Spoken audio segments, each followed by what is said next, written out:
Assalamualaikum warahmatullahi wabarakatuh. Selamat pagi, Om Swastiastu, Namo Buddhaya, Salam Kebajikan. Kami dari Kelompok 4 akan mempersembahkan sebuah video mengenai penyakit kulit autoimun Pemfigus dan Dermatitis. Nah, sebelumnya kami akan memperkenalkan diri masing-masing. Saya Diana Rahmadani, NPM 19820070 dari kelas C. Saya Rena Marsyol Akbar dengan NPM 19820071 dari kelas C. Perkenalkan, nama saya Amelia Alfatiani Putri Dedeo, NPM 1982073 dari kelas C. Selanjutnya, mari kita simak videonya. Selamat menyaksikan.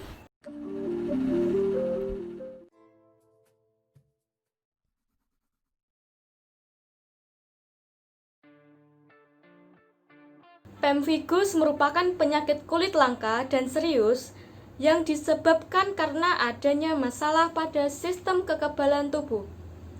Penyakit ini ditandai dengan munculnya bula yang menyerupai bisul pada kulit atau membran mukosa, misalnya di dalam mulut atau alat kelamin. Bula ini mudah sekali pecah dan akan meninggalkan bekas seperti luka lepuh yang rentan menjadi sarang infeksi. Tanda panah menunjukkan lapisan sel basal utuh.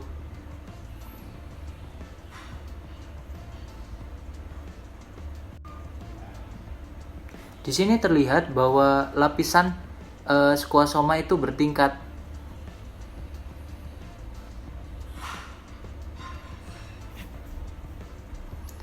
Terdapat sel spinosus dengan melonggarnya sambungan demosomal.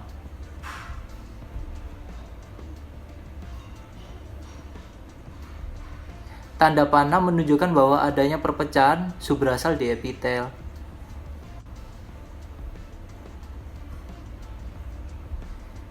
Pemfigus adalah penyakit kulit kronis yang serius yang ditandai dengan munculnya bula dan vesikula. Terdapat 3 tipe, yaitu Pemfigus vulgaris, Pemfigus foliaceus, dan Pemfigus paraneoplastik. Yang ditunjukkan tanda panah merupakan sel zinc. Sel zinc adalah gumpalan sel epitel yang ditemukan berbaring bebas di dalam ruang vesikuler.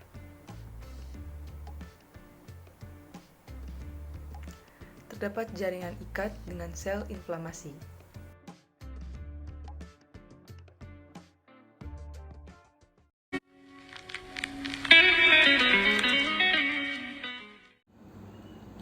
Hari ini kita akan berbicara tentang penyakit kulit. Mari kita mulai dan belajar bersama. Apa itu Pemfigus vulgaris? Pemfigus vulgaris adalah penyakit autoimun langka yang menyebabkan lepuh yang menyakitkan pada kulit dan selaput lendir. Jika Anda menderita penyakit autoimun, sistem kekebalan Anda secara keliru menyerang jaringan kesehatan Anda. Pemfigus vulgaris adalah jenis paling umum dari kelompok gangguan autoimun yang disebut Pemfigus. Setiap jenis Pemfigus dikarakterisasi oleh tempat terbentuknya lepuh. Pemfigus vulgaris mempengaruhi membran mukosa yang ditemukan di berbagai daerah termasuk tenggorokan, mulut, hidung, mata, alat kelamin, paru-paru. Siapa yang terkena Pemfigus vulgaris? Pemfigus vulgaris mempengaruhi orang-orang dari semua ras, usia, dan jenis kelamin, atau paling sering muncul antara usia 30 dan 60 tahun, dan lebih sering terjadi pada orang Yahudi dan India dibandingkan pada ras lain, mungkin karena alasan genetik. Pemfigus terkadang dipicu oleh kanker atau Pemfigus paraneoplastik, infeksi, atau trauma. Apa saja gejala Pemfigus vulgaris? Lepuh menyakitkan pada kulit di sekitar mulut atau kulit, kemudian kulit melepuh di dekat permukaan kulit yang muncul dan hilang, kulit melepuh di dekat permukaan kulit yang datang dan pergi. Apa penyebab Pemfigus vulgaris? Sistem imun memproduksi protein yang namanya antibodi. Antibodi biasanya menyerang zat-zat yang berbahaya seperti bakteri atau virus. Pemfigus vulgaris adalah ketika sistem imun salah membuat antibodi melawan protein di kulit sehat dan juga di membran mukosa. Antibodi memecah ikatan sel, kemudian cairan terkumpul di lapisan kulit, menyebabkan lecet dan erosi pada kulit. Bagaimana mendiagnosa pemfigus vulgaris? Dokter kulit akan melakukan pemeriksaan pada fisik kulit Anda yang melepuh. Mereka akan melihat untuk sebuah indikator kondisi yang disebut Nichols-Sky sign. Itu Nichols-Sky sign positif adalah ketika kulit Anda mudah terkelupas jika permukaannya diseka oleh kapas ataupun jari. Bagaimana prospek jangka panjang untuk orang-orang dengan pemfigus vulgaris? Jika tidak diobati, pemfigus vulgaris dapat mengancam jiwa. Penyebab paling dasar dari kematian adalah infeksi sekunder yang parah. Pemfigus vulgaris adalah kondisi seumur hidup. Itu tidak bisa terjadi. Namun, kebanyakan orang mengalami remisi setelah menerima kortikosteroid. Perbaikan biasanya terlihat dalam beberapa hari setelah memulai kortikosteroid. Lepuh akan sembuh perlahan, terutama yang ada di mulut. Rata-rata, lepuh berhenti terbentuk dalam 2 hingga 3 minggu. Penyembuhan lepuh membutuhkan waktu rata-rata 6 hingga 8 minggu. Namun, penyembuhan total terkadang membutuhkan waktu bertahun-tahun. Beberapa individu mungkin perlu untuk tetap menggunakan obat dosis rendah seumur hidup.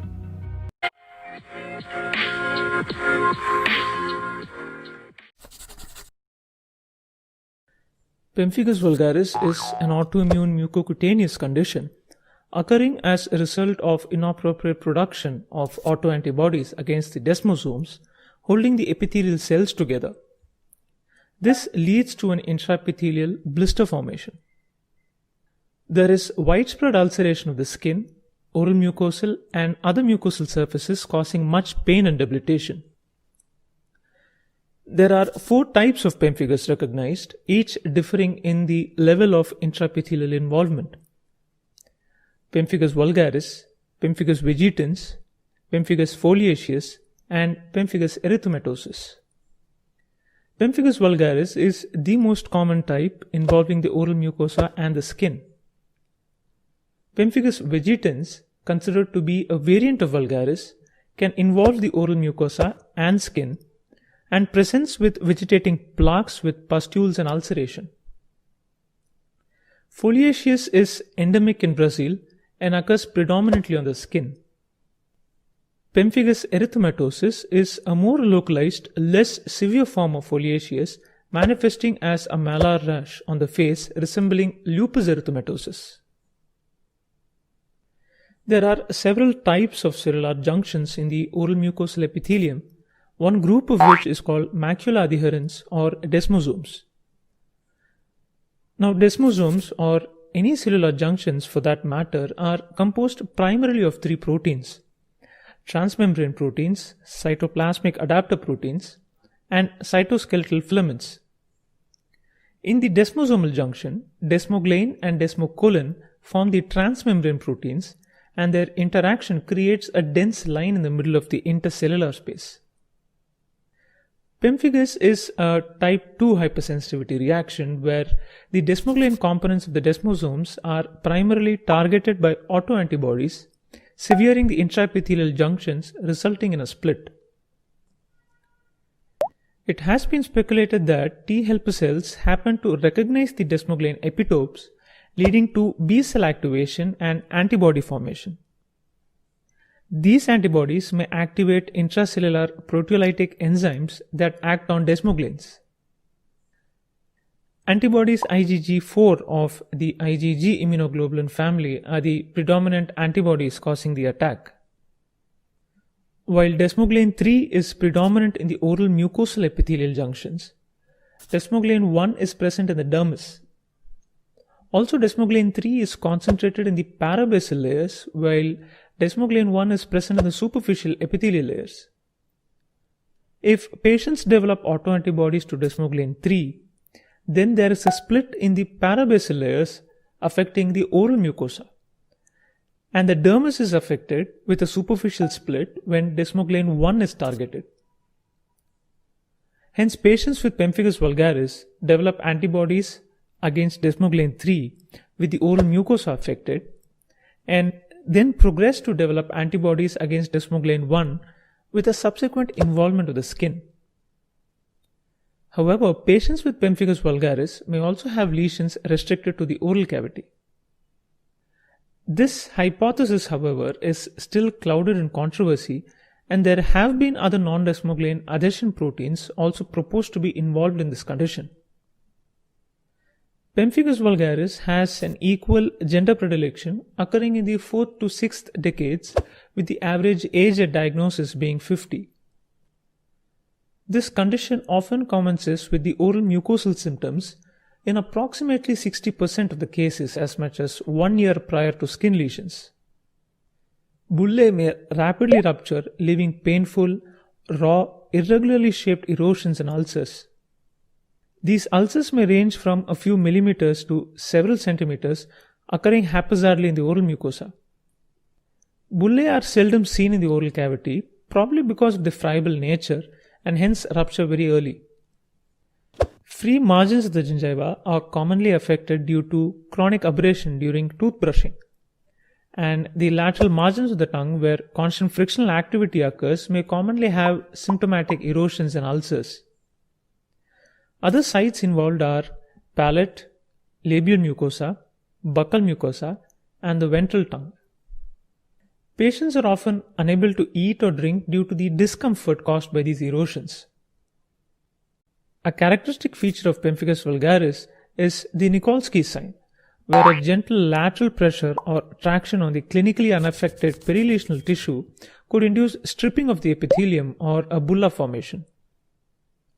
Pemphigus vulgaris also shows a bulla spread sign, or the Asbo-Hansen sign, which refers to the extension of the blister to the adjacent unblistered skin or the mucosa when pressure is applied on top of the bulla. This sign, however, can be elicited in other vesiculobullous lesions as well. Pemphigus vegetans is a variant of vulgaris having mucocutaneous manifestations.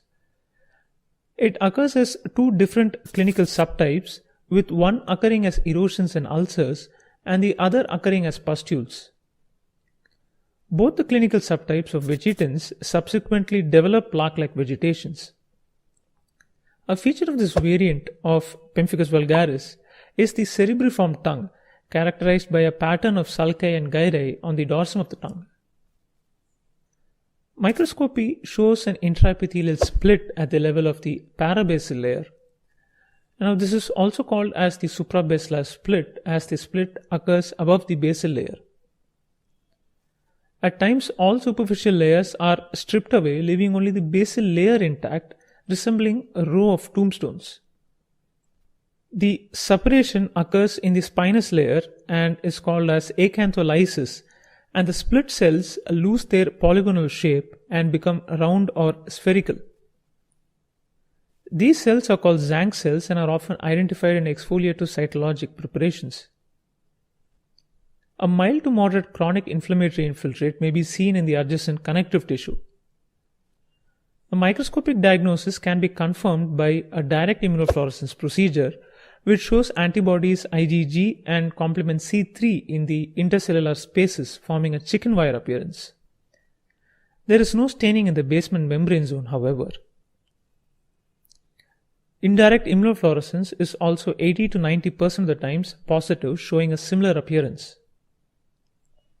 Systemic corticosteroids, usually prednisone, are administered with other immunosuppressive drugs like azathioprine or mycophenolate mofetil.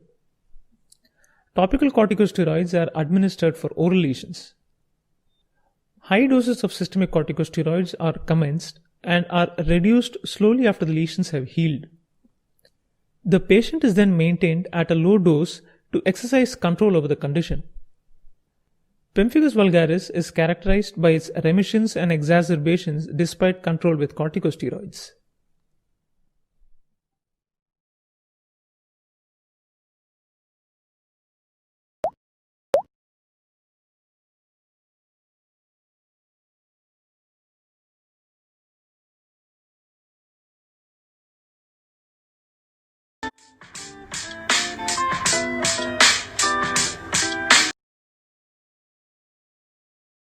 Eczema or dermatitis is a group of conditions characterized by inflammation of the skin.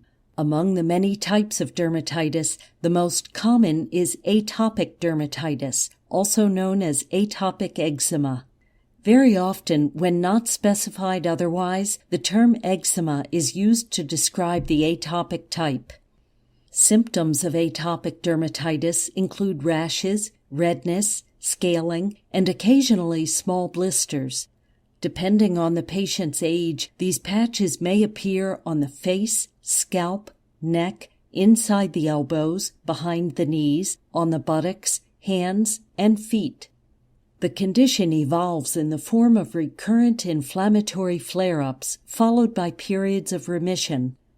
Flare-ups can be triggered upon contact with irritants such as soap, detergents, rough fabric, or certain foods.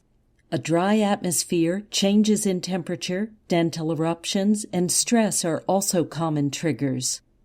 Over time, the skin can become thickened, bumpy, and constantly itch, even when the inflammation is not flaring up. Atopic eczema usually starts in early childhood and may last into adult life. Most children outgrow the disease with age, but their skin may remain dry and easily irritable. Atopic dermatitis is an allergic disease. The cause is unknown, but it is likely to involve genetic and environmental factors. Atopic eczema often runs in families whose members also tend to develop hay fever, asthma, and certain food allergies. Most notable is the gene that encodes for filaggrin, a protein involved in water retention, and is responsible for the skin barrier function. Mutations in the filaggrin gene cause dry skin and, as a result, a strong susceptibility to the disease. Eczema is not contagious. There is no cure for atopic dermatitis. Treatments aim to relieve symptoms, reduce frequency of flare-ups, and prevent skin infection. A treatment plan may include lifestyle changes, bathe at least once a day but avoid soaps, wear silk clothing and avoid wool, avoid allergy triggers. Skin care. Use oil-based, fragrance-free moisturizers to keep the skin hydrated during remissions. Medications. Anti-inflammatory drugs such as steroid creams can be used during flare-ups. Antibiotics may be required if skin infection occurs.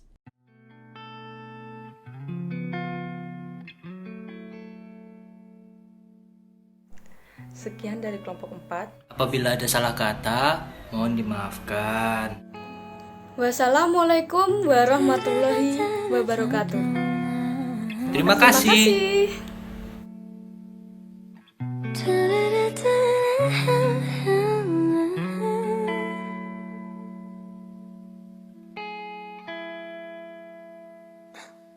No, I can't run away from you.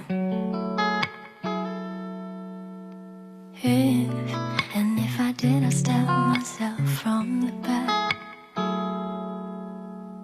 Lungs filled with hatred and love. It's like seeing fire and ice.